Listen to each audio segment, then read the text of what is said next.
అరే ఊకే నాకు ఫోన్ చేస్తా నాకేం తెలుసురా? దాని గురించి తెలిసిన వాళ్ళని అనుకో, లేదంటే గూగుల్ చేయి. నేను మార్నింగ్ నుంచి వర్క్ బిజీలో ఉన్నా.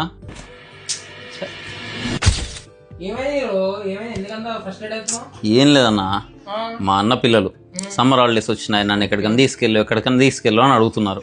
ఎటు వెళ్ళాలని మా అన్న నన్ను అడుగుతున్నాడు. నాకేం తెలుసు ఎక్కడ వెళ్ళాలంటే. ఎందుకంత టెన్షన్ పడుతున్నావు? మన సోల్ఫుల్ ట్రిప్స్ గురించి తెలుసా? సోల్ఫుల్ ట్రిప్స్ ఏం చేస్తారు తెలుసా? వాళ్ళ దగ్గర జబర్దస్త్ ప్యాకేజీలు ఉన్నాయి. బీచ్లు కావాలంటే గోవా, గోకర్ణ, యాక్టివిటీలు కావాలంటే దండేలి, నేచర్తో చిల్లు కొట్టాలంటే కేరళ ఉన్నది, మంచు గడ్డలల్లో ఫ్యామిలీతో ఎంజాయ్ చేయాలంటే మనాలి ఉన్నాయి. క్రేజీ ప్యాకేజీలు ఉన్నాయి. ఎకనామీ నుండి లగ్జరీ ప్యాకేజ్ వరకు అవైలబుల్ ఉన్నాయి వాళ్ళ దగ్గర. పిల్లలు ఉంటారు కదన్నా, ఫ్యామిలీకి సేఫ్టీ అండ్ సెక్యూరిటీ ఉంటుందా? అరే వాళ్ళ గురించి ఎందుకు టెన్షన్ పడతాను? వాళ్ళు మస్తు జాగ్రత్త తీసుకుంటారు. మనకు టెన్షన్ పడాల్సిన అవసరం లేదు. జస్ట్ మనం వాళ్ళని కాంటాక్ట్ అవడే లేటు. అరే ఇదేదో బాగుందిగా, దీన్నే మా అన్నకు రికమెండ్ చేస్తే అయిపోతుందిగా. అదే అంట నా బేఫికర్గా. ఫుల్ డీటెయిల్స్ కావాలంటే ఈ నెంబర్ డిస్ప్లే అయితే ఒకసారి చెక్అవుట్ చేయండి.